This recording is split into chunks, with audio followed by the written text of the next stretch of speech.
दादा आज आपल्यात नाहीये, शरीराने नाहीये, परंतु त्यांचे विचार हे अमर आहेत।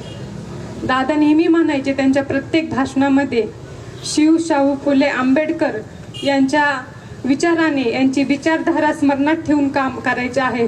परंतु यापुढे मी तुम्हाला सर्वांना, राष्ट्रवादी काँग्रेस पार्टीच्या कार्यकर्त्यांना विनंती करते, आपण सर्वांनी शिव शाहू फुले आंबेडकर आणि दादांचे विचार स्मरणात ठेवून येणाऱ्या काळामध्ये कार्य करायचं आहे।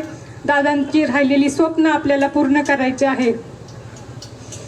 आज या ठिकाणी शोक सभा आहे, परंतु मामी आणि मी भाषणाची तयारी करत होतो की दादा येतील आणि दादांसमोर भाषण करायची संधी मिळेल। माझं तर स्वप्न होतं की बाबा कारगावमध्ये एवढा विकास केलेला आहे, दादा माझं कौतुक करतील तुमच्या सर्वांच्या समोर।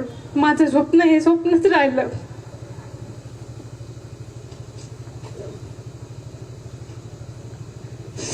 प्रचार सभेच्या जागी शोक सभा करावी लागत आहे, हे खरंच आपल्या सर्वांचं दुर्दैव आहे। काय बोलू काय नाही ते समजत नाहीये। आता स्वतःला एवढी कॅपेबल समजत होते की मी दादांसमोर बोलू शकते, तेवढा कॉन्फिडन्स आता कुठे आला होता असं वाटत होतं। परंतु एवढं माझं भाग्य नव्हतं की दादांसमोर भाषण करायची मला कधी संधी मिळाली नाही। परंतु आपण सर्वांनी मिळून आता दादांची राहिलेली स्वप्ने पूर्ण करूयात, समाजासाठी कार्य करूयात, दादांचे विचार पुढे घेऊन जाऊयात। हीच खऱ्या अर्थाने दादांना श्रद्धांजली ठरेल।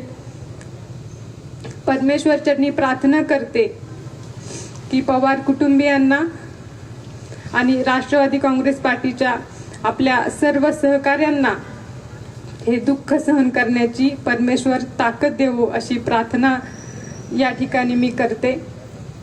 खरं तर आपल्यातून दादा निघून गेले आहे असं वाटतंय की महाराष्ट्रातून दादा निघून गेले नाही तर आपल्या सर्वांचा जीवच निघून गेलेला आहे।